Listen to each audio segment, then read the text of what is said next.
Good evening. Do you believe in ghosts? It's alive. It's alive. It's alive. It's alive. It's alive. In the name of God. What is the secret Dwayne is hiding in the basket? What's in the basket? Easter eggs? She's made repeated requests if we can see a psychiatrist. She has a knack of making things look like accidents.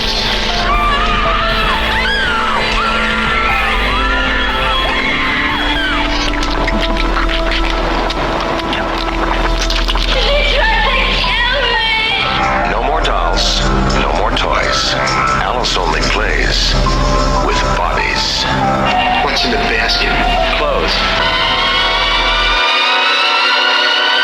Hey everyone, welcome back to another episode of Sleazoids, the podcast where we go down the rabbit hole of 20th century genre fare, from the most influential canon classics to the trashiest exploitation films we can get our hands on, and invite you to tag along in helping us create a canon of sleaze. Each week is a double feature grindhouse style where we discuss two films loosely related by subject, genre, actor, filmmaker, or franchise.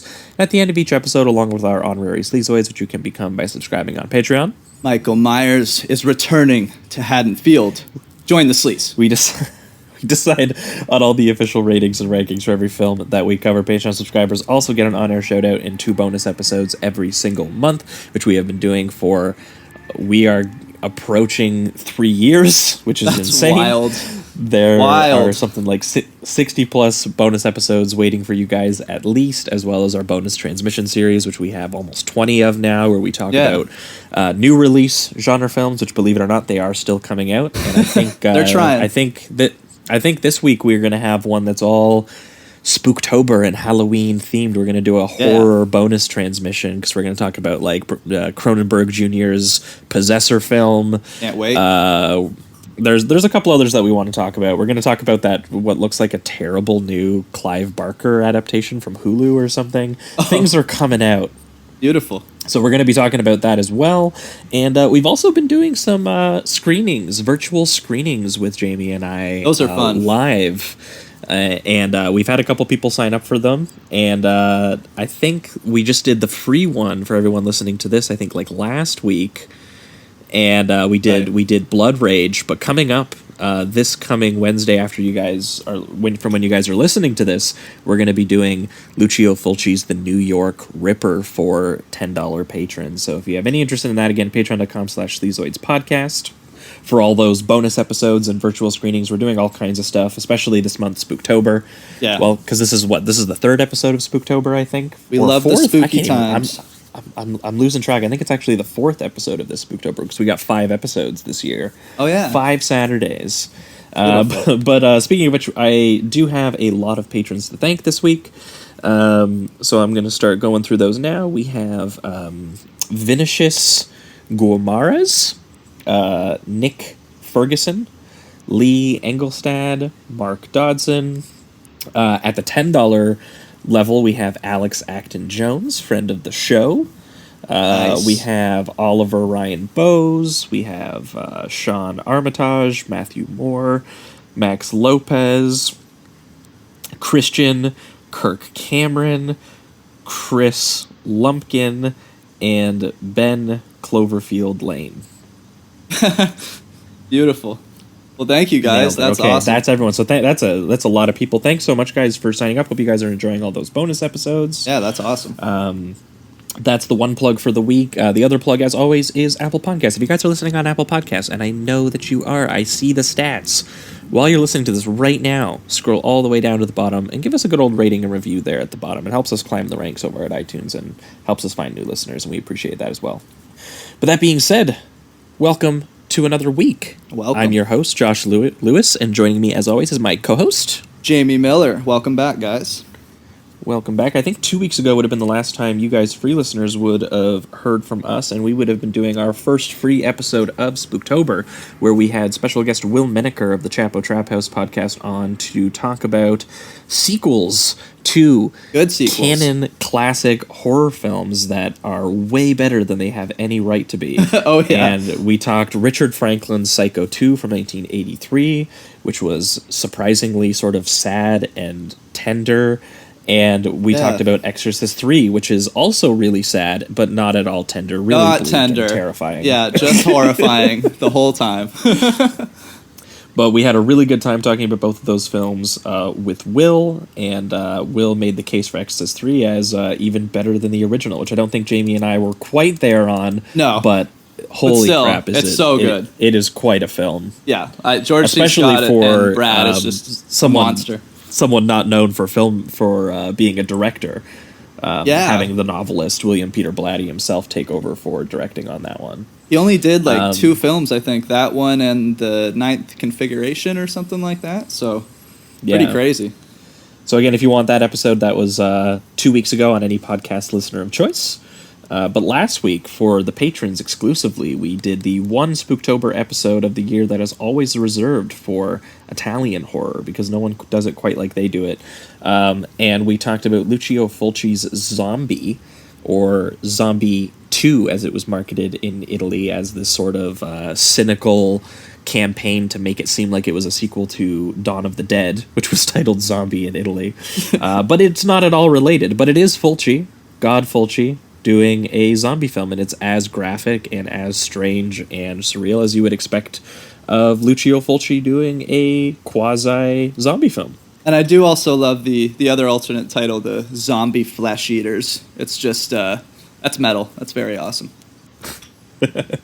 And we paired that with Cemetery Man from 1994 by Michael Suavi, who we talked about previously. He did Stage Fright Aquarius, which is one of these sort of like stranger Italian slasher films, and he was kind of keeping like the strange Italian horror movie alive after it was kind of like already on its deathbed. He was making these films in the late 80s and all the way up until the mid 90s. Cemetery Man in a lot of ways is considered sort of like the last really, really great Italian film, horror film in the vein that we kind of understand it from the mid 70s onward, from the Argentos and the Bavas and Fulcis, etc. Yeah, a very strange film, and also not And afraid to Cemetery be Man's funny. wild. Yeah, it's just it takes a lot of different tones and dives into a lot of different themes and genres, really. So yeah, it's great.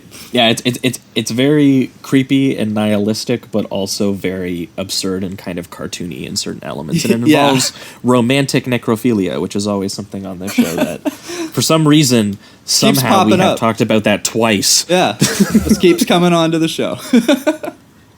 So again, if you want that episode, that was last week's episode, patreon.com/Sleazoids podcast. But this week, we have a very special guest joining us, and I will let him obviously introduce the films, but we have film critic and film programmer Angelo Muredda. Angelo, how you doing? I'm doing great. Thanks for having me. Thanks so much for coming on. Angelo, now you have some crazy ones for us this week, and I knew immediately when you picked them that these were going to be amazing. I had seen one, but I hadn't seen the other one yet. But what 2 films did you bring on with you this week, and why do they pair together? My 2 films are Alfred Soul's incredible and strange American Giallo, Alice Sweet Alice, and Frank Henenlotter's Basket Case, which I struggle to think of a description for it. It's like a sleazy but kind of sweet Freudian psychodrama. Yes. And Yeah. they kind of pair in my mind as these like Brothers Keeper horror melodramas about having a sibling for whom you are responsible, or perhaps who you put at risk. So there are these kind of sibling psychodramas against the background of urban decay in both of them, and all sorts of weird quasi-Catholic beliefs and guilt and anxiety about sexual awakening and being bad. So sibling melodramas, doing bad, feeling bad about it. That's my double bill. It's perfect. It's perfect. Beautiful. Yeah, well, I knew that we were going to have Angelo on here for a long time because he does a lot of awesome film criticism, but he also did you programmed a series called the No Future series, where you did all kinds of sort of like kid-based horror films, and I can't remember which one I was able to catch. I was only ever able to catch one in Toronto, but that was one hell of a series, and you liked putting people through the ringer, especially when it comes to kids, and now it looks like siblings as well.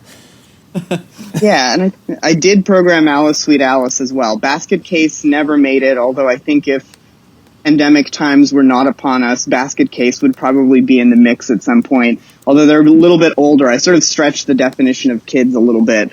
I think the oldest kid I ever programmed in that series was Bob Clark's Death Dream, where we have a returning war veteran who's kind of an eternal child in his parents' mind, even though he's sort of this undead late 20-something. But yeah, it was a genre series about bad seeds, basically. So uncanny children, misunderstood children, looking at children as like vectors for parents' anxieties about the future, about like their own failures, whether they're genetic failures or behavioral failures, like maybe they did something bad in the past that is being revisited upon them in the form of their bad kid. Yeah. Well, and you did a lot of stuff that we've actually ended up covering on the show. You did like It's Alive, which is something that we covered on the show. I think you did Next of Kin as well. Yeah. Which was the Australian one that we paired with The Shining, which was like obviously a lot of fun. So that was a very cool series. And we just did The Brood recently too, which I think you did as well. Yeah, that was my opening selection. Yeah, and I think you also did Don't Look Now, which I think would have paired honestly really well with something like Alice Sweet Alice. Yeah, and is certainly an inspiration for it. I think. I mean, there are all sorts of inspirations for it in terms of design. I think, but I think Don't Look Now is really in the DNA of this movie in a way that some of the others maybe aren't. For sure. That being said, I think that's a good segue. I think we are going to jump into tackling these ones chronologically. We are going to start with Alice Sweet Alice.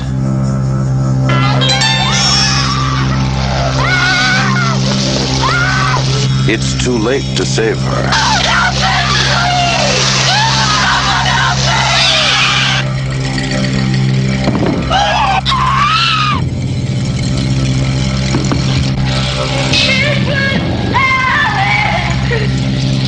A story of unnatural love and unnatural death.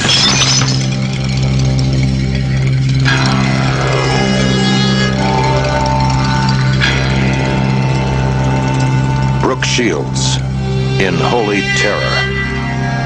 It's too late for prayers. All right, we are talking Alice Sweet Alice. Oh, and Jamie, you're going to love this. Also known as Communion. Also known as, very briefly, Holy Terror, in a theatrical re-release that happened like 5 years after it actually came out. But it is a 1976 American horror, sort of credited a little bit as a slasher film here, but kind of coming out, obviously it predates Halloween, and it came out just after Texas Chainsaw and just after Bava's A Bay of Blood, which is kind of considered sort of like the prototypical slasher as we know it. And this is definitely not a bunch of teens getting killed by a masked killer, but there is a masked killer, and they definitely have a giant kitchen knife, and they are stabbing people with it. So I guess I'll give them credit on that one.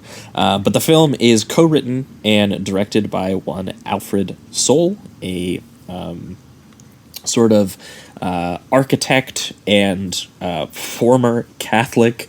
I want to stress former, in his hometown of Paterson, New Jersey.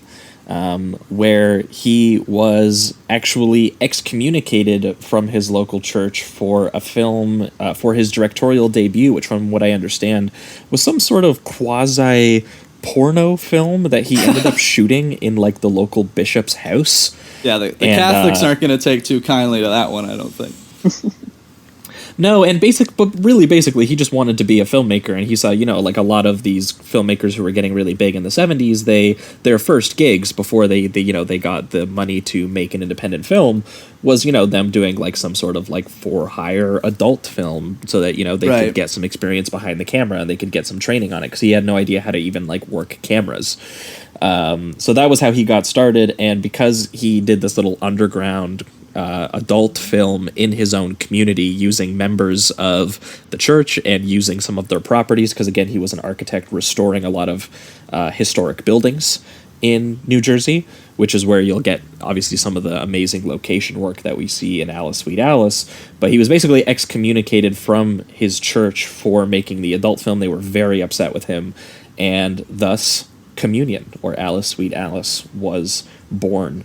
Many of the characters based on local people in his sort of like Italian Roman Catholic church community that he was a part of. Okay, yeah. And very loosely, it is about a young girl named Alice, who is a 12-year-old girl and has a younger sister, Karen, who is pretty viciously murdered at her first communion. And we'll get into the exact scene of that, a little bit later as we start breaking into it. But basically, everyone sort of suspects that the weird Alice is perhaps responsible for doing it, and the rest of the film is sort of like a quasi mystery giallo style film about finding out what exactly has what exactly happened to Karen, who's responsible for it.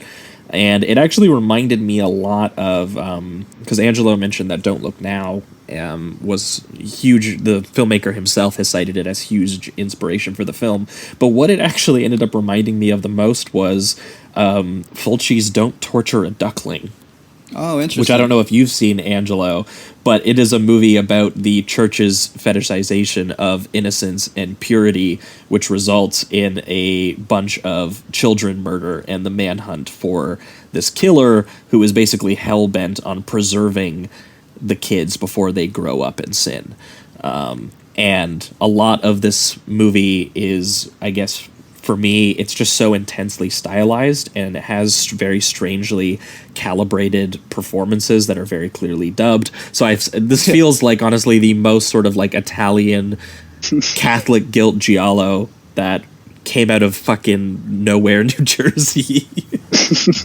And also sort of like the religious severity of it too. Like every character is like judging another character, right? Or absolutely, they're feeling guilty about some sort of thing that is considered like a sin. There's also, in all of these houses, there's a lot of religious iconography. Like everyone has crosses, everyone has rosaries, and Alice is photos of constantly Jesus everywhere. And Alice is constantly like there's a scene right at the beginning where she I think it's where she meets the maid, actually, where she starts walking and just kind of noticing all of this like iconography, and some of it's kind of more on the beautiful side, but then there's also, of course, that comes with Catholicism, the kind of the violence and tragedy that comes from the whole Jesus crucifixion and all that kind of stuff, and the guilt. And I do like that you have a lot of scenes of like Alice kind of just wandering and looking at all of the symbolism and stuff like that. Yeah, and even the symbolism, a lot of it sort of straddles the line between kind of traditional horror stuff, like obviously the big knife and like shattered glass, but also like domesticity. I'm thinking of the image of Alice standing in broken glass from her spilled milk, and the way that's like an intensely evocative, strange horror image, but is also like the most banal domestic image that also speaks to sort of like being in cramped space and like not being able to navigate it better. For sure. And what's interesting too is that for Alfred Soul, who this was, I guess technically this would be sort of like his feature, actual distributed debut, but this was his sophomore film. This is just really, really impressively like atmospheric and strange and kind of like put together. Even the score has this sort of like la la la like twinkling to it, and he finds every single way to show these what are to him natural spaces in his community. Which are, sort of like there's a lot of location work just in New Jersey. Like when we get into the grimier stuff, there's like abandoned factories and things like that. But a lot of the there are some rundown apartments and stuff as well. But like a lot of the other imagery of that's shot inside houses, like in the priest's house and in the actual churches and stuff. It's very pristine and kind of waspy looking, but you still carry with it this kind of this feeling of something gross and filthy is inside this place, and then also that something sort of some sort of impending doom is coming. There is like this sort of like portent feeling to it a little bit, and then you start getting introduced to some of the imagery, like the yellow raincoat and this really creepy translucent mask that the killer wears every time that they decide to kill, and it's very similar to what the two girls wear, which is why everyone immediately suspects Alice of being the murderer of Karen. But like Karen's death scene, for example, is like this really, really moody sequence of a first communion, and it just very carefully observes sort of like the strangeness of the ritual itself, of all these very tiny girls dressed up in these like very pretty dresses, and everyone is so excited to watch them go and have, you know, the priest like shove a cracker into their mouth. and there's like this sort of like off-kilter vibe to it, and then Karen gets basically like beaten, and the person with the yellow raincoat and the mask is like dragging this little girl bloody like across the floor. Cut to shots of the actual communion itself kind of like taking place, and there's a lot of sort of like cross-cutting and a lot of sort of like sort of just confusion and fear around these sort of like religious symbols, which it then sort of explores that the killer is actually religiously motivated with those sort of like strange fetishes and impulses towards like suffering that Catholics have. We've talked about it on the show before, but Jamie and I both went to Catholic school, and that was definitely my vibe in religion class, which was mandatory. Yeah, it's definitely it's not very free. It's not a free-spirited environment. We'll definitely say that. Something I also there's also something to. Oh, sorry. Oh, I was real quick. I was gonna say right before the first murder scene with Karen, we have that scene where Alice is kind of running into that. I don't know if it's like an abandoned building or kind of this old looking building, and she runs in and Brooke. I call her Brooke. Sorry, because it's Brooke Shields, but Karen follows. Karen follows her. And she has a mask on, and she reveals a mask that is underneath her like transparent mask, and there's something very jarring and off-putting about just that one shot, because you know, when you expect the little girl to take off the mask, you expect to just see the little girl's innocent face, and instead you see this like old lady mask, and it gives you this very like kind of almost distrust for Alice, which I think obviously the director's trying to do at first on Alice purpose. is guilty of being creepy and bratty. That's for sure. Exactly. So then I like that he kind of initially gives her a bit of a creepy factor, because then once the murder mystery aspect of this movie starts, it does obviously it seems pretty obvious to me that it's not Alice, but I do like the way that they kind of slowly unveil things, like the way that they first have Alice be creepy, and then there's stuff like the aunt who is like super controlling, and there's this great shot where she grabs the knife, and then like I don't know if it's thunder that hits or there's some type of score that pops up, and it kind of just makes you think, oh, maybe she's the killer, and they do a lot of that throughout the movie. And they also, and we'll get to it, but they don't really focus on who the killer is, at least in the sense of her character, at least until she is on the screen and doing things. But since she's such a minimal part for most of the movie, I really wasn't thinking about that character for most of it. And so when the unveiling happens, I was kind of like, oh, that's pretty well done. There's like a real gothic kick to it, right? Where you're looking at a lot of these like pristine domestic I mean, they're not pristine, but they're surfaces that people are trying to make pristine by cleaning them all the time.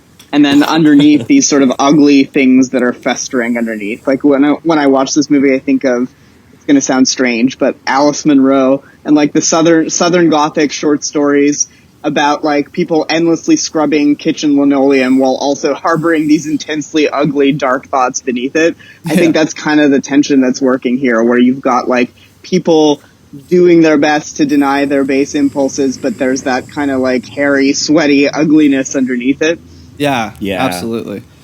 Yeah, I get that a lot, and I think that really translates also to sort of like, you know, where the first communion scene starts off really pretty and pristine, and by the end of it, oh my God, there's a little girl on fire inside a bench, and everyone inside the church, it goes like full hysteria. They're wailing and crying and screaming and running, I love the like and stomping on each other. The like close-up zooms of like older middle-aged women's faces just like screaming into the camera and stuff. Like it just, there's such a hysteria to it. Yeah, like an absolute One of the chaos. nuns falls, I believe. Yes, and people start like stepping on her and stuff like that. It's like a total frenzy of just like panic and despair, and the smoke is filling the room, and the smoke we know is from, you know, like a little girl's burning body. Yeah. So it's really, I guess, I mean, like if he wasn't already excommunicado from his church, he would be 100%. Yeah. There's something so evocative too about like what Alice is doing in that moment, right? Like while the pandemonium is happening, Alice is like at her most Catholic, paradoxically, right? Like Alice is waiting for the ritual to be completed. She's sort of like Charlie Brown with the football endlessly being moved away. Her tongue is outstretched and yearning, and that's the thing that she's upset about, right? When everyone else is figuring out that her sister has been murdered, it's like the priest wouldn't give me the communion, and so like it's this weird sincere moment on her part to like be a part of a community as the community is falling apart around her. No, for sure. That sequence is so insane, and then after that the movie really becomes it translates a little bit to Alice and Karen's father, who is Catherine, the mother's ex-husband named Dominic. He shows up in town and he starts an independent investigation into kind of what happened, because he doesn't believe that Alice is the killer. But he's really the only one, him and Catherine, basically Alice's parents don't think that she's the killer. That's basically it. Everyone else thinks she's the killer, including Alice's aunt, who is having some good times with Alice. But to be fair, Alice is pretty bratty, and Alice is pretty hysterical. She likes to just fuck with the landlord, who is like this really creepy large man, who, by the way, I want to say, I have to look it up again, but I remember there was something in the behind the scenes I saw on the Arrow Blu-ray that's out there of Alice, Sweet Alice, where Alfred Soule talked about casting this man. And I think it was because he saw him at a cemetery where he was dressed up as a priest, and people were tipping him to, you know, recite prayers over their loved ones' graves at the cemetery. But he found out that this guy actually wasn't a priest at all. He was just a hustler, and he bought like a Halloween priest outfit, and he basically just made money by grifting people into thinking that he was like the priest at the cemetery who would give prayers. Wow, that's a perfect and really, he was casting actually for this kind of movie. Yeah, so really he was actually just a bouncer at a bar. That was his thing. And so he just met him in New Jersey at the cemetery and was like, you know what, I'm going to put you in a movie one day. So he got the role of weird, creepy landlord who has a lot of tiny kittens that he likes to hang out with. He also has some goldfish. But he basically just sits around, listens to classical music, sweats a lot, waves himself with a fan, and eventually tries to molest Alice. Yeah. Turns out because Alice awesome. is trying to just like mess with him in various ways. Basically just play pranks on him. Yeah, like cockroaches. At one point near the end, she puts the cockroaches on him. Yeah.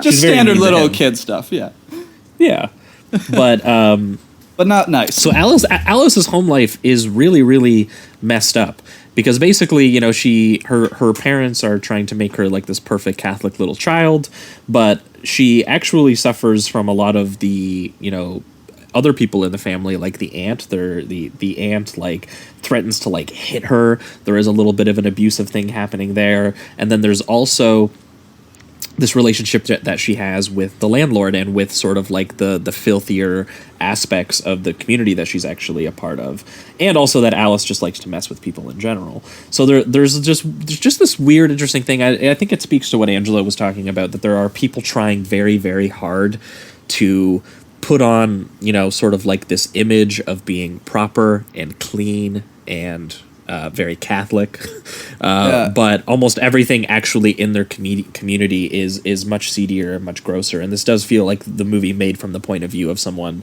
who has seen the darker sides of his own community and, you know, thinks it's interesting that it's very different than the image that they actually try to present of themselves.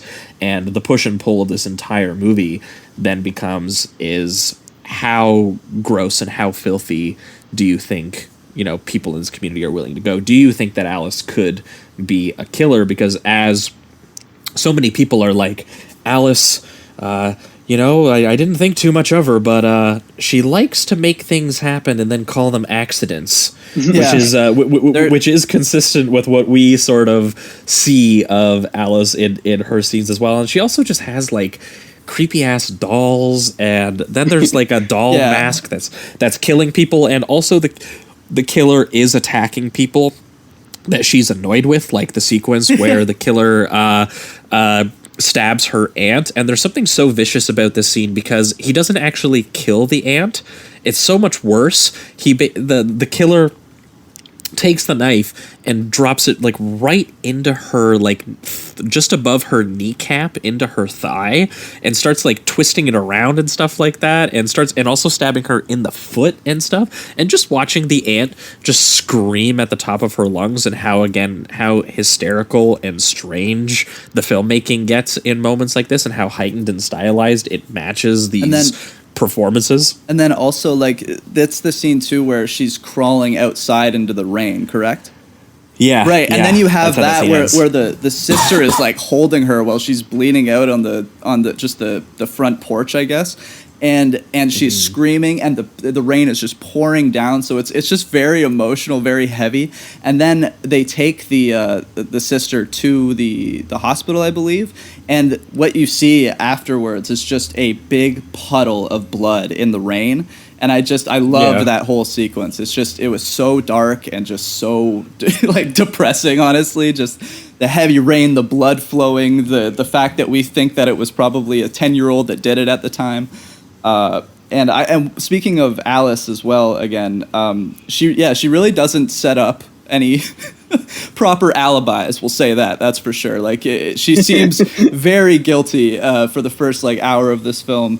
And one scene I found kind of like really just depressing, again, kind of heart-wrenching, was watching the mother lay down in it might be her bed or Karen's bed, and she's just kind of holding, I think, one of the jackets, and she's just thinking about times that Alice seemed suspicious, and it was just to watch like a mother kind of have to go through this where she's thinking, maybe it was my daughter that killed my other daughter. There's just such a darkness to that and a sadness to that. So that I also found just heart-wrenching, because it's the mother doing it, not just the community, but her own mother. Yeah. The movie's like almost like a split like villain origin story, right? Where like all of the shit that people project onto Alice arguably makes Alice a future murderer if she's not one already, right? Like all of the tangential abuse she faces, the gaslighting, people kind of implying that she's like sexually potent and full of the potential for sin. Like she's kind of like she's got her antennas going and she's picking up all of these things. And there's an implicit like, okay, well, if you think those things about me, then watch what happens right at the end, where we get the sign that she's the one who's picked up the knife. She's kind of in a dazed state at the end, but there's a suggestion, I think, that like, what else is there for Alice but to become the things that other people have said that she is? Right. Well, yeah, with that kind of nurturing, Jesus. And she seems like so passive a lot of the time. Like you said, I think something along the lines of she's like constantly observing, and that's really what it feels like. So by that end, when she has that blank stare, it just feels like she's doing exactly what she's learnt to do. It really is. So that's horrifying. Yeah, and I like the point too about the weird like sexual aspect of it too, because obviously we have the landlord tries to molest Alice, but there's also one insane line that in the hospital setting when the cops are interviewing her, the one cop says, "Did you notice her tits?" Yeah, just wild. And it's just there is this strange thing where like everyone is projecting, you know, this very as Angelo put it, this sort of like sinful qualities onto her, and then saying it's her fault, that this is something that is inside her, when it's very clearly it's like it's inside the community, it's inside the people who are feeling these things sort of like in the first place. So this does become like this weird thing of Alice is very suspicious, but everyone else being as almost in a way like almost wants her to be the killer in some ways, and wants her to be sinful, and doesn't Alice also say that that Karen did some of the killing, killed her aunt or something like that, which becomes this, she's like, convinced it's Karen because it's the outfit that she wore to scare I see. Karen. Right. Gotcha. I just wanted to clarify that. And then but I mean, to be fair, there is something there in the imagery of that, where she thinks that Karen's vengeful spirit is maybe back in some capacity. Which kind of goes into like Catholicism and stuff, just that kind of, the spirituality and stuff like that. Yeah, and there's lots of talk about sort of, like, I think there's a line something like the dead have ways and the dead don't rest easy, and other elements like that about, sort of like how this violence has sort of like continued in its own way. But we do find out eventually that it is just one of the psycho Catholic grandmas in the community is actually the one who is dressing up, and we find that out in the scene where I think she poses as being Angela, who is supposed to be, I think, Alice's cousin. I think that's who Angela is supposed to be. By the way, she poses as that and calls Alice's father Dominic, and arranges sort of like a meeting for them. And this is where you get the most sort of like Hitchcock influence. Yeah, because he basically stages like the Vertigo tower scene, but inside like an abandoned New Jersey warehouse of some sort. And then also he straight up steals the Psycho music as Dominic is being absolutely just like messed up by this old lady, and there's a lot of solid lighting and use of shadow and space in this sort of like confrontation where she ends up killing him with a brick, just beating him over the head with a brick. And she's also like the kind of like personification of the whole community's issues, where she starts like, as she's rolling the body towards the open space so that she can dump it, she's like praying and doing all of these very odd just prayers and things of that nature. So God wants you punished. Right, exactly. You are the snares of the devil. Exactly. Yeah. It's beautiful. Yeah, I mean, it's pretty gruesome the way that she sort of like ties him up and rolls him out of like the fourth story of this abandoned building. And the shot of him falling, I thought was brilliant. Like using the mirror so that you can see the body fall off, and then have the actor just kind of land next to it, so that you have like an entire visual representation of the fall. So it feels like you're seeing somebody fall from beginning to end, and it's just really well done. Well, and it's a very good placement of the mirror, because really the shot is the close-up of just this garbage covered ground with like broken glass, and the mirror is just a broken mirror lying on the ground. But because of that, Jamie's right, you get to see the fall, but not only do you get to see the fall, you also get to see her peek over the edge. It's great. Which is so good. There's a real physicality to that whole set piece, which is also there, I think, in the attempted murder of the aunt, right? Which just feels exhausting to murder someone in this movie, right? Like, it's physically taxing to do it. You have to really want to do it. It's not just a thing that is done.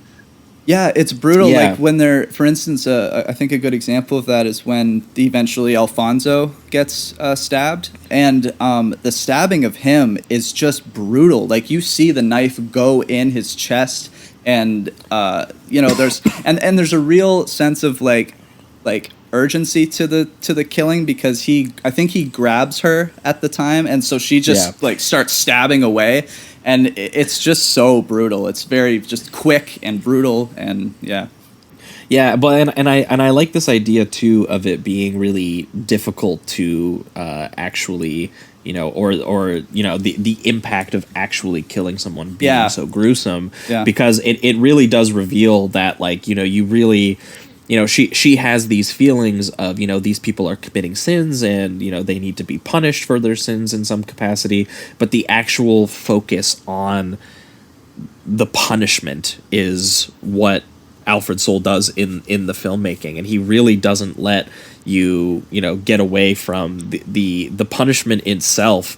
Is so gross and sinful in its own way that it's something that obviously the killer doesn't really take into account, even though she does sort of quasi feel bad. She feels bad enough that she confesses for it. She goes to the priest and is like, forgive me, Father, for I have sinned. And he's like, whatever it is. The father's actually kind of annoyed. She seems like she's the lady who comes into confession like all the time day for every minor slight that she does. And he's like, whatever it is, it's not as bad as you think. Maybe this time's a little different.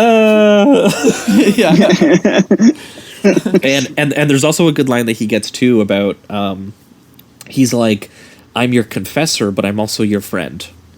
And like there is an interesting role that kind of plays in the community, that that you it is someone that obviously you should know on a personal basis, but also there is sort of like this broader sort of like religious view that you have to take of like your organized community at the same time. It's definitely sort of contributing to this idea of community and sort of like individual relationships within that community. And there's an interesting thing happening there, because obviously this woman is getting right in the middle of that and disrupting that and kind of taking the sort of like these religious doctrines and these religious ideas and then implementing them into these people's personal relationships, because we find out really she's killing these people because she thinks that they had one of the kids out of wedlock or something, or she divorced the dad. Right. That's what she's upset about. And the movie is pretty serious about this, right? Like legitimacy, birth out of wedlock, divorce are actually like, these are real pressing issues for these people. Yes. Yeah, there's no something I like about this movie is that there's no real like irony, at least in the sense of the way he films it or anything like that. Everything is very serious and dark, and I'm more used to movies like this where they kind of do maybe the murder mystery or they're dealing with over the top religious stuff to be a little bit more ironic. But this one is just very, very bleak, very depressing, very dark the entire time. And then also speaking on that the older woman that ends up doing all the killing, when she ends up stabbing the father, and we were speaking on how, he also said that he was kind of he's a friend of the community as well.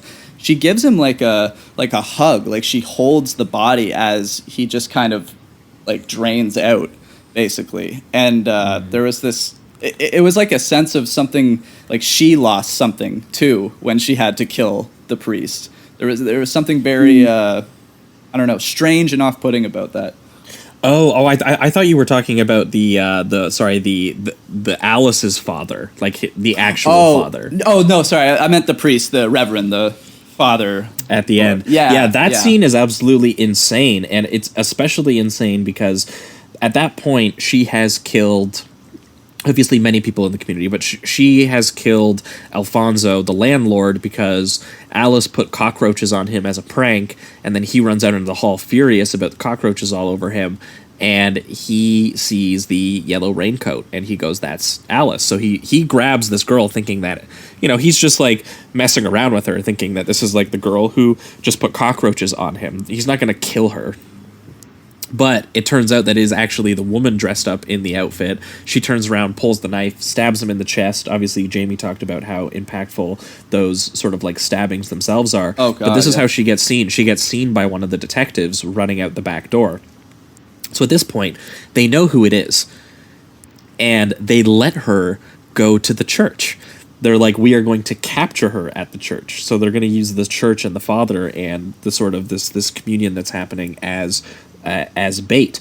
And the cops say, we want to set snipers up in case, something goes fucking crazy in here. And the father's like, not in my church, because he, sort of, again, doesn't believe in the kind of violence that's actually taking place in his community. And he's just like, there's no way that I'm going to let you, sort of sully my church with guns in it. Are you kidding me? Yeah. And that ends up being a really huge mistake on his part, unfortunately, because when she comes in and she screams that, she wants communion, she starts shouting at Catherine for being a whore, and then she stabs Father Tom right in the neck. And yeah, Jamie was right, holds him as he dies because, she obviously had such, as she saw it, not just a confessor, a friend.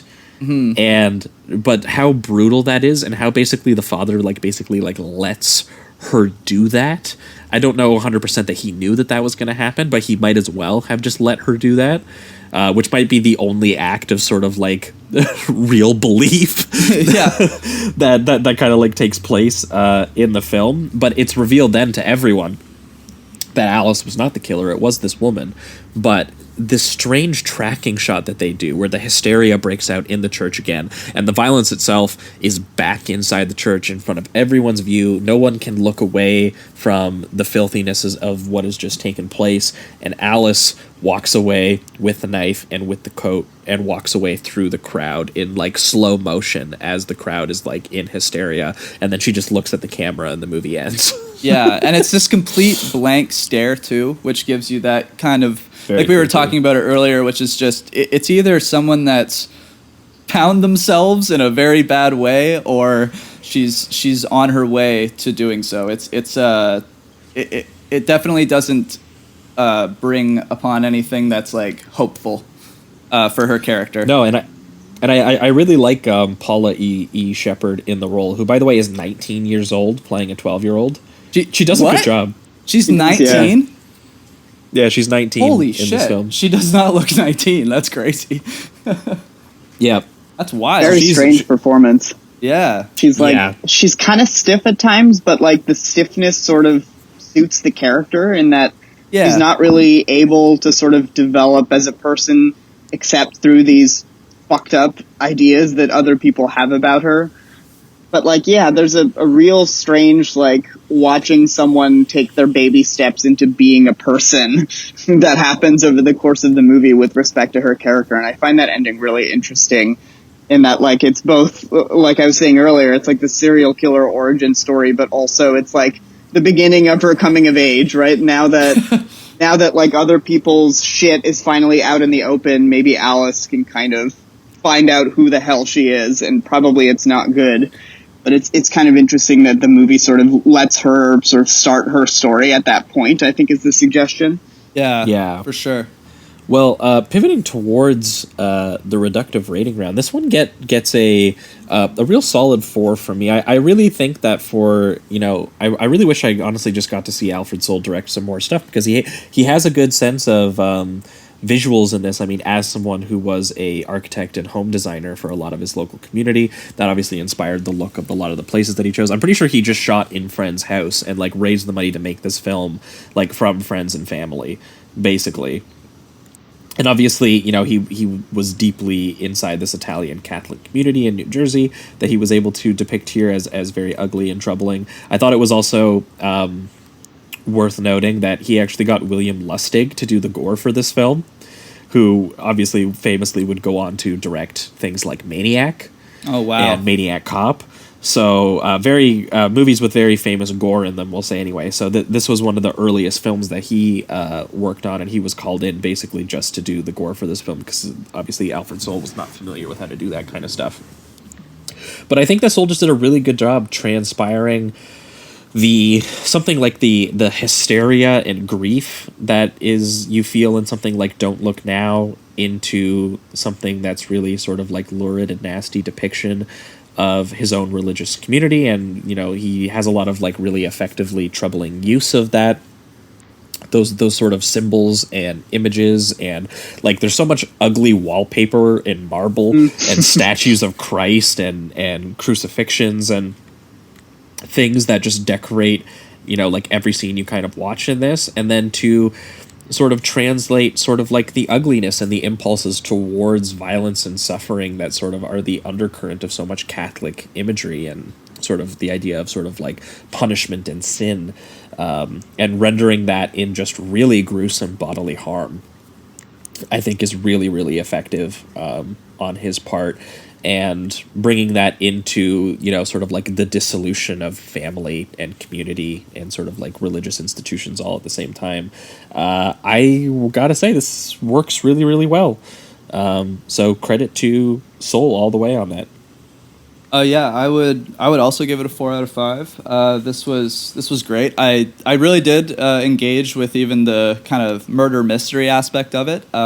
Even though by the end it doesn't seem as focused on that as it initially seems to. I really love the contrast between this kind of pristine, you know, church-going community and then the, you know, like the apartments, like Alfonso's apartment and things like that. I really thought the just the thought of, you know, a community that is rooted in Catholicism, and kind of teaching kids, you know, how to be quote unquote good, but using guilt and pressure and things like that in order to do so.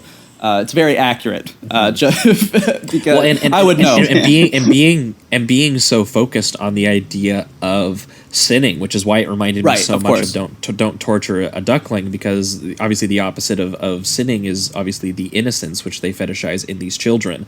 So they look at these children and immediately they go sex and violence, sex and violence, sex and violence. Yeah, and like that's their idea of, but they view it as we are telling them not to do those things. And they won't do those things. Exactly. When really all they are doing is just like making that all that those people see and think about. And that's why it reminded me so much of Don't Torture a Duckling, which has basically the exact same thesis and came out kind of like I think it came out in like 74, so it might be just a little bit before.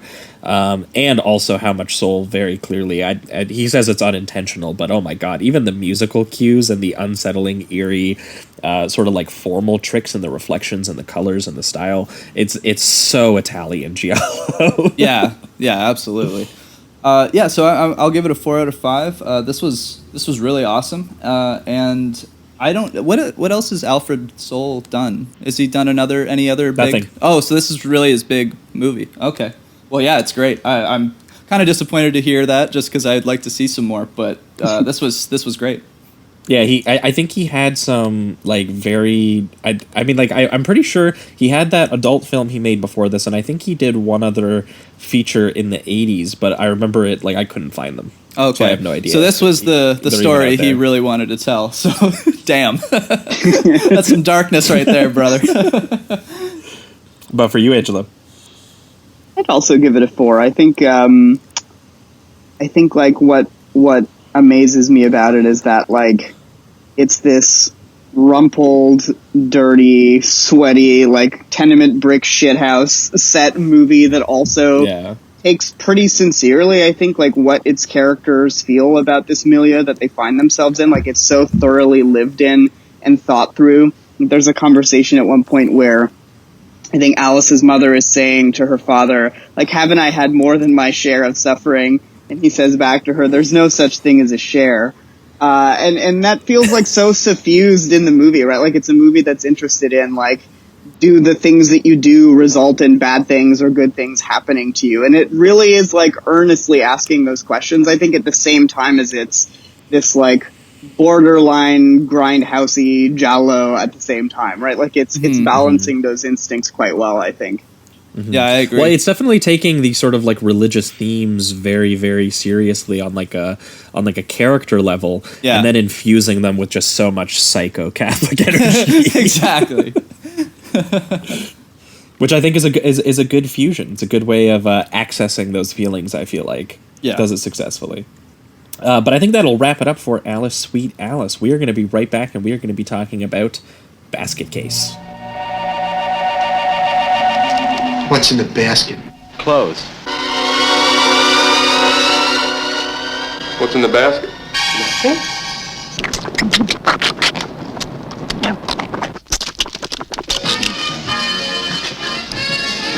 What's in the basket? My brother.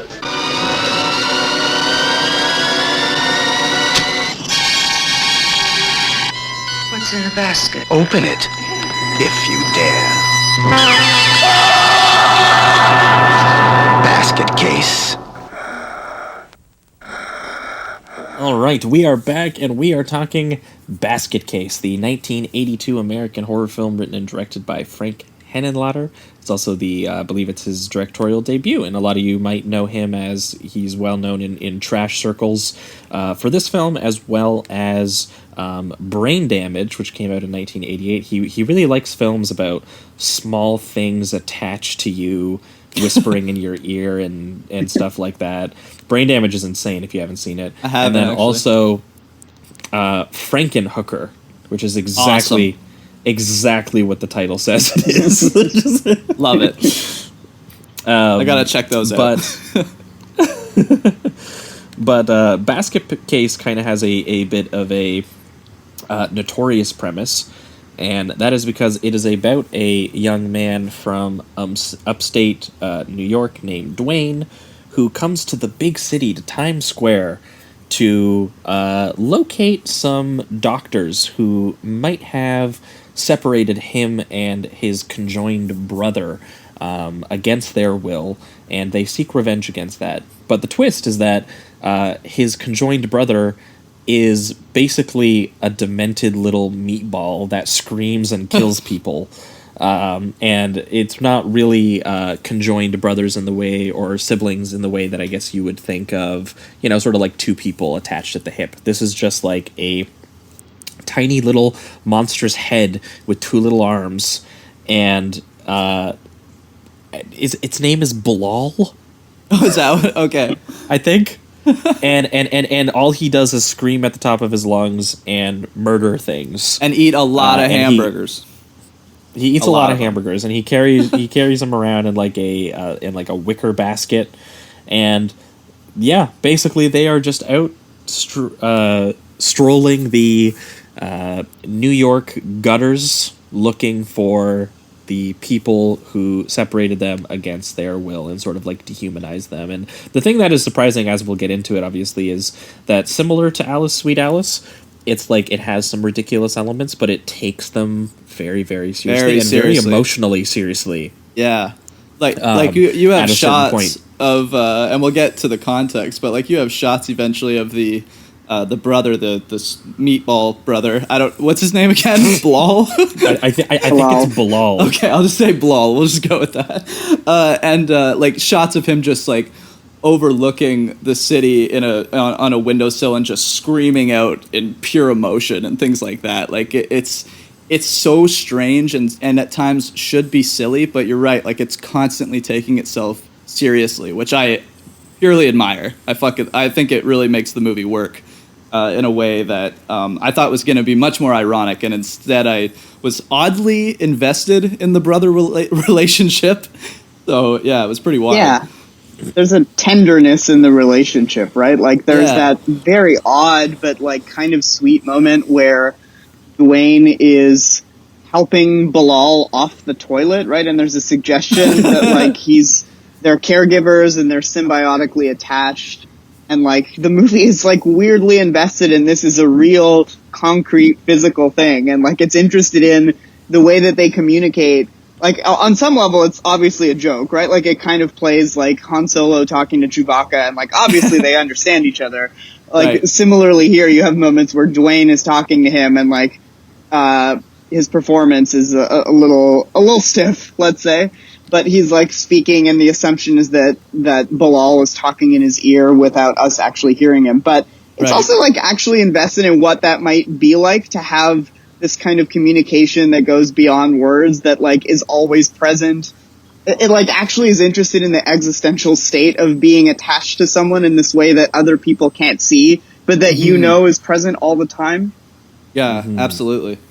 Well, and to this coming out in 1982 is so interesting because it feels of a piece with like the style of sort of like the New York City gutter trash guerrilla filmmaking of like, you know, someone like a Larry Cohen, like It's Alive. I thought of It's Alive watching this a little bit. Also a little bit of Abel Ferreira, the Driller Killer. Yeah, for sure. William Lustig a little bit as well. Speaking of Lustig, who just worked on the last film, it has that really scuzzy, grimy, filthy aspect to it, and you can tell that Henenlotter, he really likes sort of like the sex and violence and the little monsters that are sort of attached to you. Because same with like Brain Damage, which was, I think, in that, because this one has sort of like obviously a sibling melodrama aspect to it, who are on this revenge mission.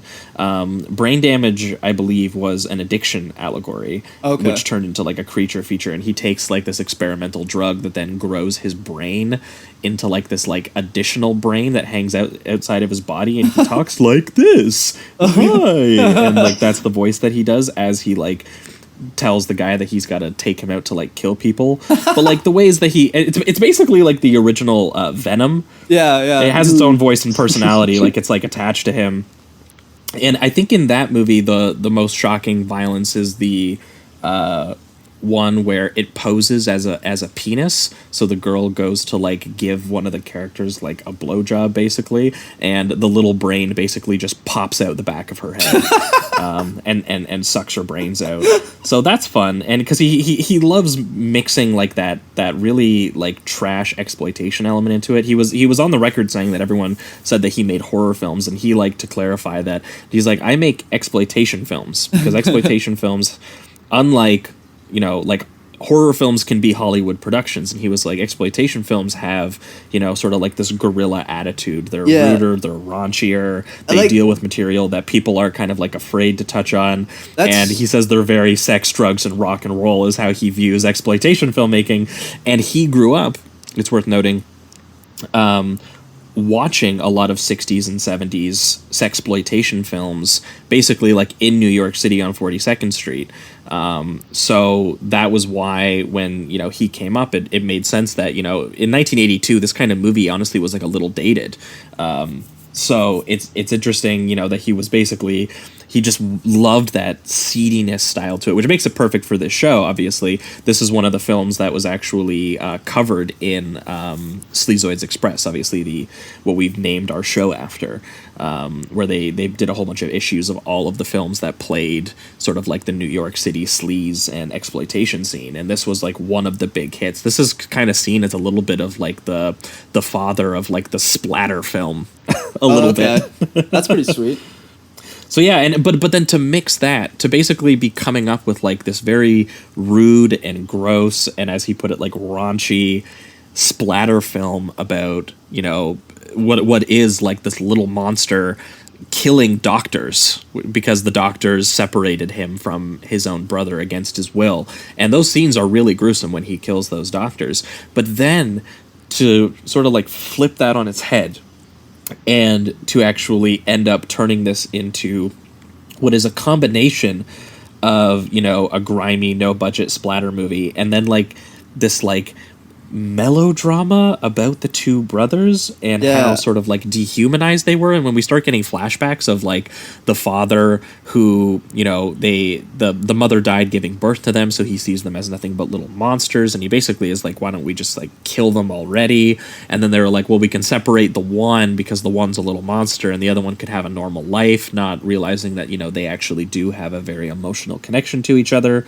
And I was really surprised to find out how emotionally invested it was in the humanity of the giant shrieking meatball monster. Absolutely. That kills people. It's also like very strange that, you know, like you were saying, surprisingly enough, you know, they have an emotional connection. It's so cruel too, because they wait until he's like 16 years old before they separate them by force. You know, it's like they could like... they could have done it when they were born, I assume, but they did this, like, they waited for so long, and it just, I don't know, there's like an added disgusting factor to that they waited for a connection to develop before they decided to separate them by force. Well, and the scene when they do it, the actual separation is so gross. Like when they're like cutting, you know, like this what looks like a giant tumor basically like sitting out of his abdomen, but the tumor just has a face and hands. Yeah, it's just like screaming at his side. It's, oh my God. Such an image. We talk about the screaming. The screaming itself is interesting to me, like how much screaming there is in this movie. But I think about that with like your Larry Cohen connection is apt, I think, right? Like there's certainly a scuzziness and a griminess that is also true of Cohen, but like Cohen, there's also a refusal to be glib about the ideas that are important to the characters, right? So, like, here, it's actually like the same way that It's Alive is interested in, like, how do people talk about disabled children as, like, failures of their parents, as, like, a sign of things gone wrong, as, like, a sign of environmental catastrophe and all these things, right? Like, this movie is also interested in the way that people kind of implicitly sort of treat the disabled twin here as being, like, not a person. I think Bel-El actually means worthless.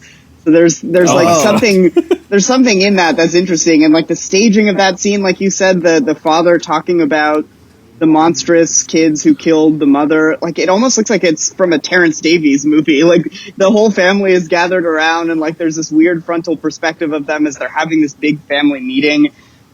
Yeah. But, like, I love that it's so interested in, like, the actual emotions that these people are going through, which are represented throughout in that, like, guttural screaming sound that Bel-El was making. Like, the existential terror of being alive and not valued and treated like meat, basically. I also like his focus on the surgery itself. It's actually, like, disgusting. They have so many just sound effects of, like, bones cracking as they're sawing them apart, and the blood is splattering everywhere on the doctors and on the equipment, and like there's a real it does truly feel like there's a real physical loss for both of them, really. And it makes you sit through the entire thing, like the entire surgery. Instead of just, kind of implying that, yep, they were separated, it shows every little detail. Oh, yeah, they want you to know that these are New York's filthiest medical professionals. Yes, absolutely.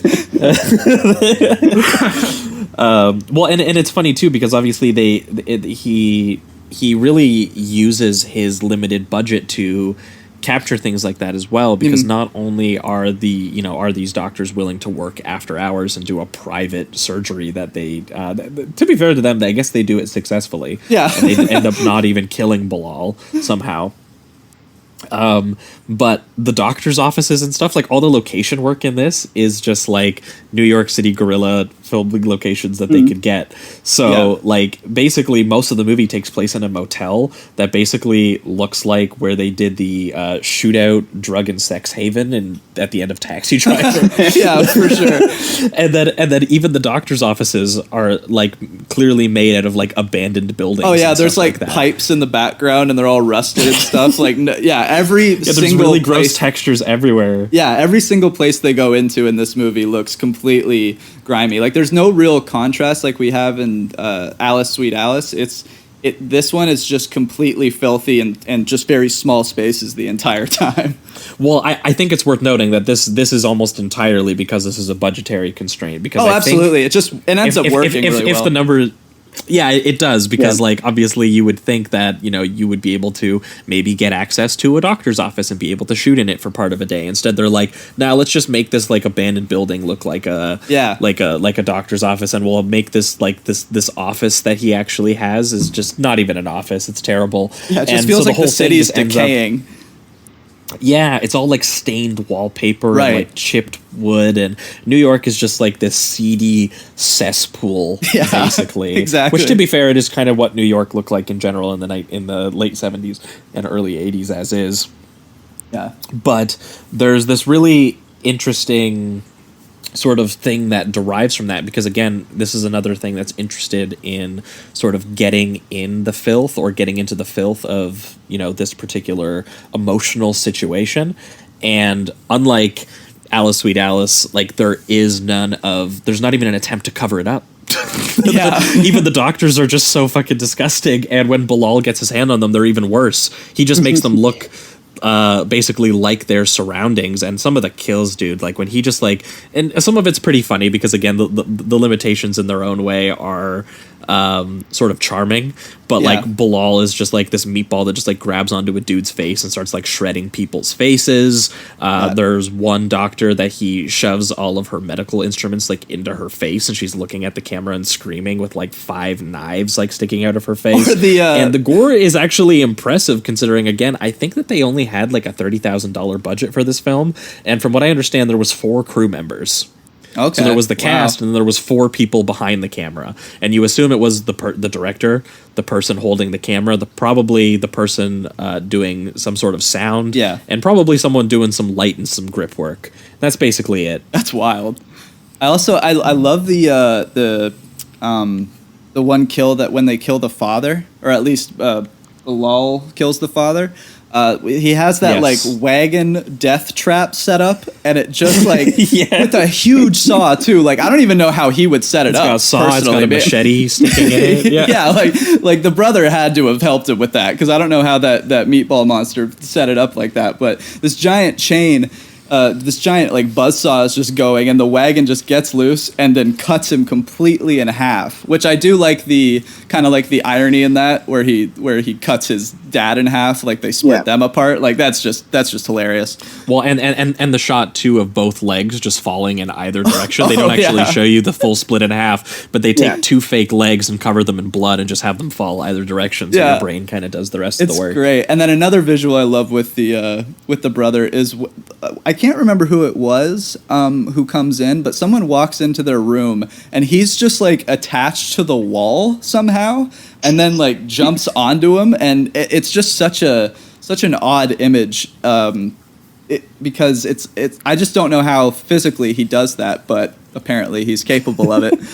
But it just gives like a strangeness. The physical logistics of Bilal are definitely a mystery even by the end of the film. Absolutely. But it is really hilarious, because there are and sad ultimately too at a certain point, because there are moments where like, you know, there's a subplot where Dwayne, who is obviously just this sort of like rural kid from upstate New York, and he goes into the big city and he's kind of hanging out in like the dive motels and the dive bars.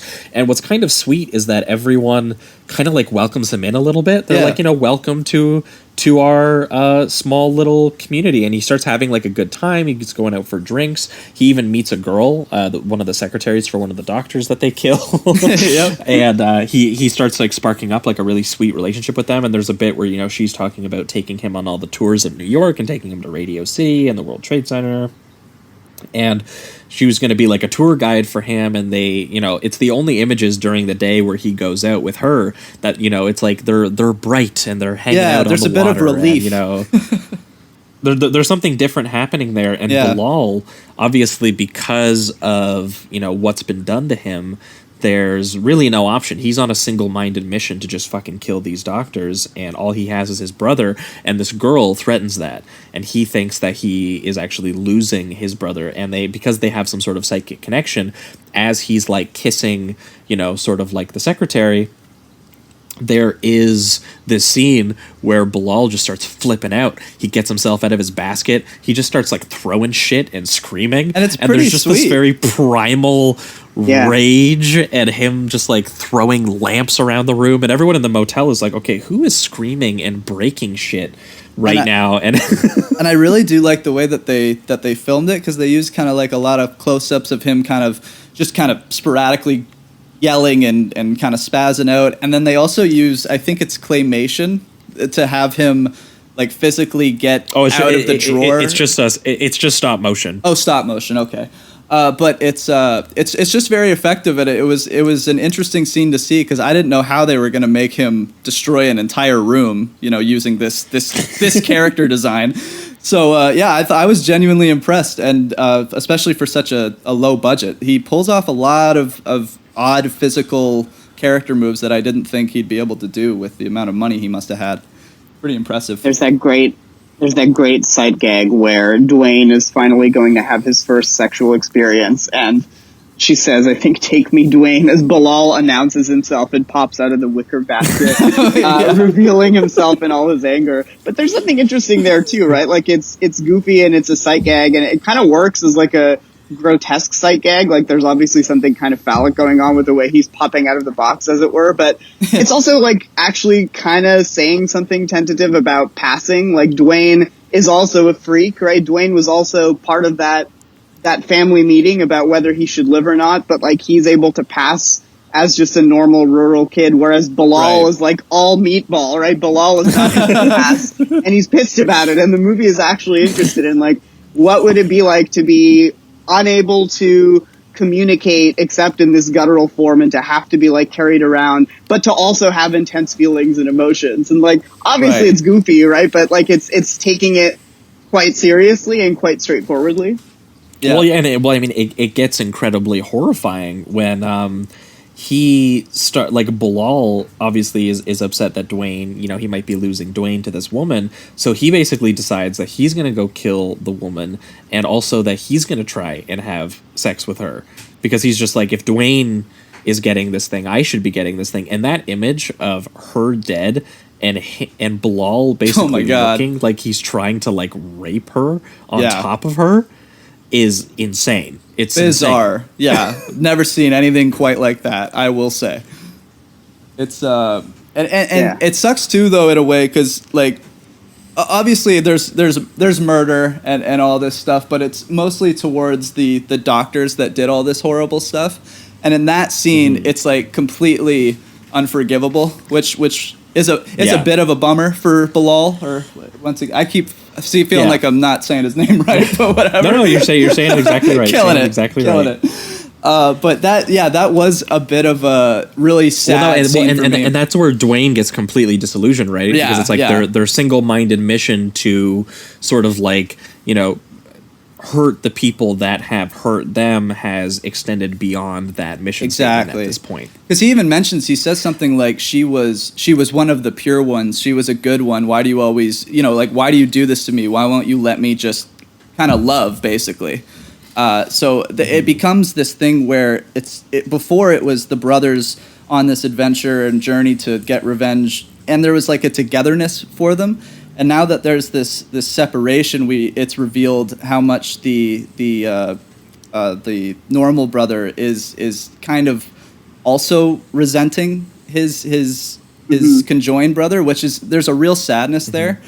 Yeah. Well, yeah, because especially leading up to that scene where he kills Dwayne's hopeful girlfriend at that point.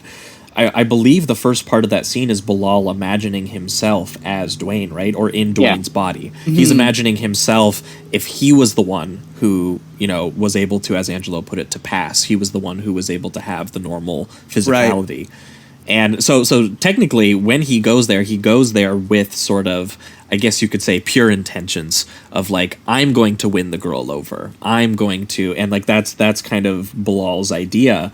And then obviously when she wakes up and Bilal is just a meatball laying on top of her, she's freaked out, and that's when he strangles her and kills her, and that's when Dwayne walks in, and obviously that really strains Dwayne and Bilal's relationship, or I guess it fundamentally breaks it at that point. There's kind of a little bit strained before, and we just get this really, really bleak ending, basically, where like Bilal is is it who's the person who gets lifted up by the dick? That's the other brother. It's Dwayne, I think. Yeah. That's Dwayne. Yeah. Dwayne gets lifted by the dick. Yeah. A firm hold. He gets like firm hold. He gets like thrown out the window, and that shot too, it's really good on how little money that they had, but that shot of them like holding on to the hotel sign of Bilal holding Dwayne, them both hanging basically outside the window, about to fall to their death, and basically like it's out of like a Hitchcock movie when they're hanging off like a rooftop chase scene or something like that. One of my favorite, this is just a little side thing, but one of my favorite moments is when they're hanging from the neon sign or whatever, and there's this dude in the background, it's just audio, but he says like, "Are you okay, man?" And it's just like, obviously not, dude. Like, this is a bad day for Dwayne, brother. Come on. It was very funny to me. I had to point it out. No, yeah, there's all kinds of good little jokes in here too. One of my personal favorite was when after they kill the dad, the lady in the house like decides to like take care of them and actually like take care of Bilal. That image of her reading them stories by the fireplace and Bilal just curled up in her arms as she's like looking at him and smiling and reading him a bedtime story. Yeah. Beautiful. I could have had honestly like 5 more minutes of them just sweet. Actually being taken care of. That would have been incredible. Yeah, it's a great little moment. Yeah, because like, there's it's a gag, but it's sweet at the same time, right? Like, it actually works as a sweet moment, and like Absolutely. as like a protected little alternate world for these characters, right? Like, this is the way their lives might have gone had they not found themselves in a splatter movie. But there's something about the ending that's a bit disappointing, I think. Like, the way we've been talking about, like, it turns into a pretty generic monster movie about deformity and disability. Like, it feels like there's a narrative track it has to get back onto.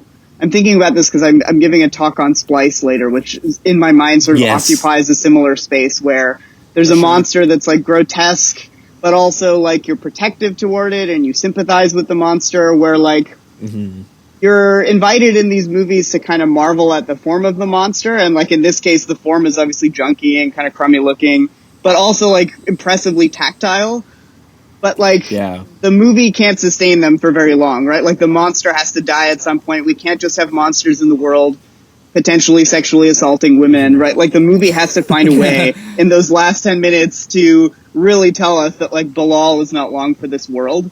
And it almost feels like, you know, I'd prefer a version of this movie that ends with Bilal and Dwayne having story time. Like, they're being read to and taken care of. A little bit of a more hopeful ending for them. Yeah. Well, and from what I understand, they made a sequel and a third one. Yeah, directed by the same guy, which is wild. Yeah, so I'm very curious how they continued this with Bilal. Although the fact, because you are right, they eventually do have to kill Bilal because this needs to be a quote unquote monster movie or a creature feature at a certain point. But one thing I will say that I liked about that was that Bilal doesn't die also without Dwayne. They both die and they both fall on the street, and there is something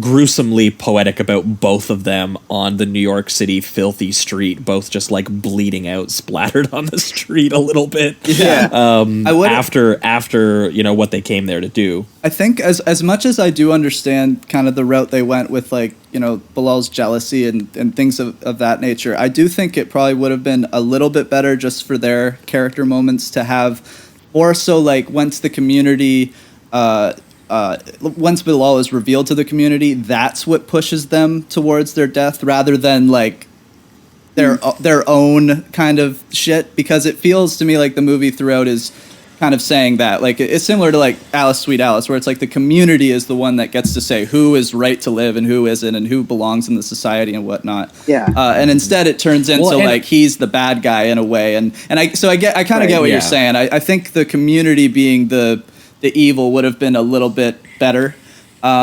That being said, it still works. And also too, I'm surprised they didn't try to find in some way, because there is a cool little, as I mentioned, there's a part with Dwayne where he sort of gets welcomed into like the underground New York City weirdo community, despite clearly not fitting in. There could have been a nice little development where they had Bilal actually, you know, like they invite him in as well. I'm imagining a version where Bilal's just like drinking beer with everyone else. Dude, I want them to like start a jazz the grimy band. watering house. Like Bilal's on the piano just ripping it. But and then at the end too, it kind of gave me this. There is like a real sadness, because obviously you're watching these two brothers and now they're dead, and it reminded me of kind of like the scene. I think it's about halfway through where someone is either killed or Bilal has to do some hiding, and Dwayne thinks that he's about to get caught. And there's this great shot where he's kind of looking for Bilal, and in the background the toilet seat lifts up and then his hand just comes out of it, and it's very slow and kind of sad, like, are you mad at me kind of thing. And then he comforts him, and just having that scene and then knowing where it ends. Scenes. Yeah, it's great. And having that scene and then knowing where it ends, there is a real sadness to that. And I just found myself shocked that I cared this much by the end of this movie about a basket freak and his brother.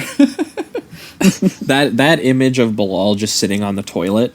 Yeah, which is just an awesome sight gag in general. Yeah, but then to have Dwayne just sit down and have a real heart-to-heart with him, and he's basically like, I understand why you were upset, and you know, I know that we gotta sort of stick together, but know that I'm here for you. And Dwayne's also kind of expressing a little bit of his own pushback at his brother about being, I think you're getting a little too crazy about, just the mission to murder. I think you're getting a little could live our murdery, lives bro. too. Yeah. That's basically, but what's interesting is he's obviously coming at that from the place of I can do that and you can't. Yeah, Bilal for sure. doesn't have that ability, and there is something sad that it addresses in that film too. But anyway, just watching these two have a real, genuine, emotional conversation that two brothers would have. Yeah. In a given situation, and that the movie, has the space to take that seriously, because again, a $30,000 splatter film that he intends to run the Grindhouse circuit in New York, you don't have to do that. No, you don't. He's just like it's just the meatball that kills people. But yeah, you could have given me that. All of these ways to elongate these scenes to actually care about this stuff, and that was what, if we're pivoting towards a reductive rating round, really ended up working for me about this and getting this one to the solid 4 for as well as for me. I kind of sat with it for the night, because when I immediately finished watching it, I was a little kind of in the middle. I was a little stuck on it. Yeah. But the next day when I was thinking about it, man, I did end up feeling this movie, which I think is just such an impressive feat. Absolutely. Because of what kind of movie it is in general, that I just have to give, I have to give Frank credit on that. And I do think that the fact that this goes from gross, grimy, no-budget splatter movie of two brothers out for revenge on a bunch of doctors, and that it does become like a really bleak and sad melodrama, but just somehow in the style of like the New York City gutter trash filmmaking of the 70s, which we've talked about many times on the show and we really, really love. So the fact that it's all of those things and somehow emotional and kind of humane, even though, there might be a little bit of gestures near the end of the film that they could have been a little bit kinder to Bilal, because they do kind of character assassinate him in those last 5 minutes. Yeah, kind of makes it hard to get on his side. You're kind of with him until the strangle and attempted rape.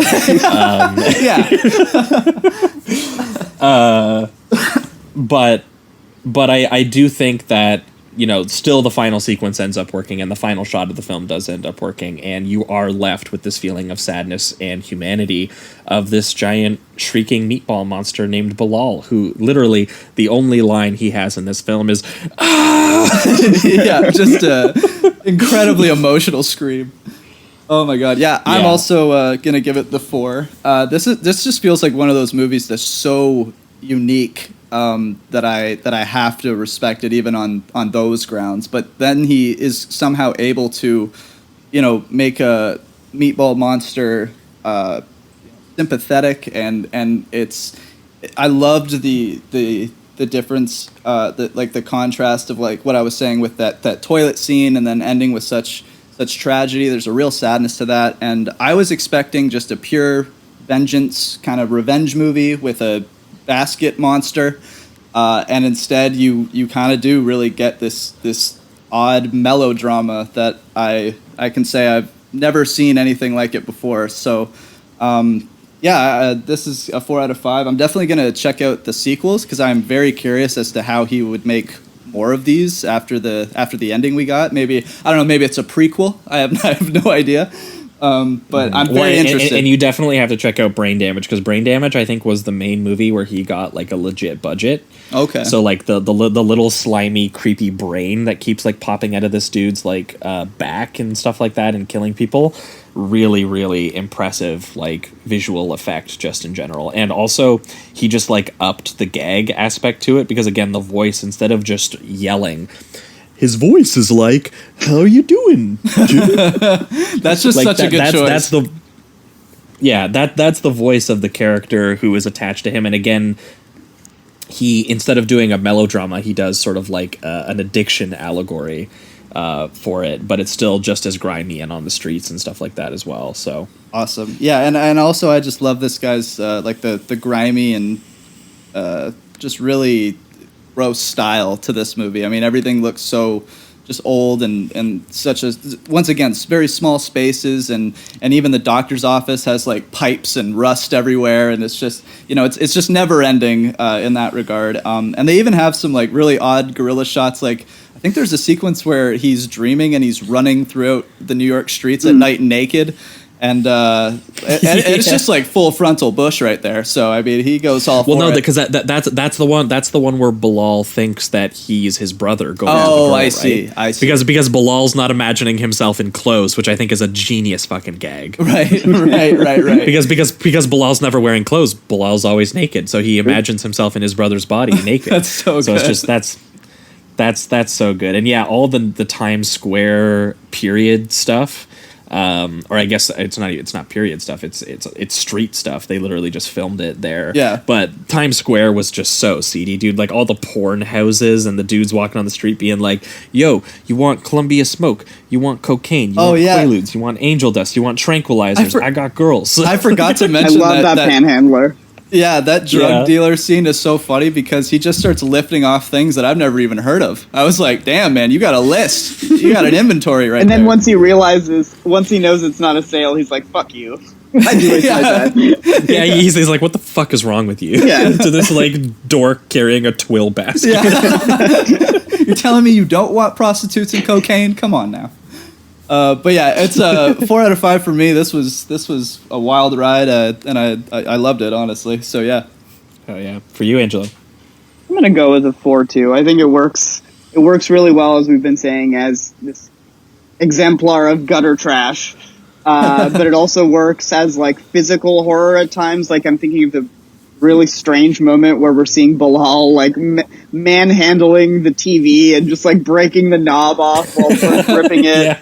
But it also works like equally well, I think, as that sibling melodrama that's like actually about things. Like it's about care. Yeah. It's also about resenting the person that you're caring for and like feeling resented and like loving someone and hating them at the same time. Like I think it's reasonably complex, considering, as we've said, Bilal has exactly one line in the movie that he feels like a relatively fleshed out character, not to pun on flesh. So I'm gonna give it a 4 as well.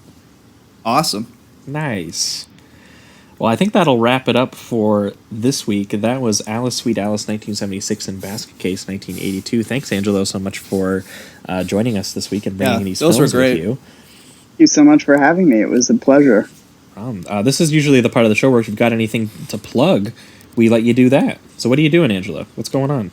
I'm in the current issue of CinemaScope with a piece on Tenet, which I braved. Oh, do you know what? I just got that delivered, like the other day. Well, it's in there. I haven't even cracked it open yet. I'm going to have to go do that now. All will be revealed. Fake fan over here. I will finally get to the bottom of Time Puzzle Box. So I'm in that, and I also host a monthly lecture series for Real Abilities called Disability on Film. So I'm currently actually doing a horror miniseries. And nice. Are you doing Basket Case? I'm not doing Basket Case, but I thought about it. It was a very close contender. I did Silver Bullet last month, and I'm doing Splice tonight, actually. So lots of stuff to say about monster movies and eugenics and hideous progeny and so on and so forth. And then I think probably in November I'm going to focus on thrillers as opposed to horror movies proper. So I might actually look at The Tribe. So that's something to watch for.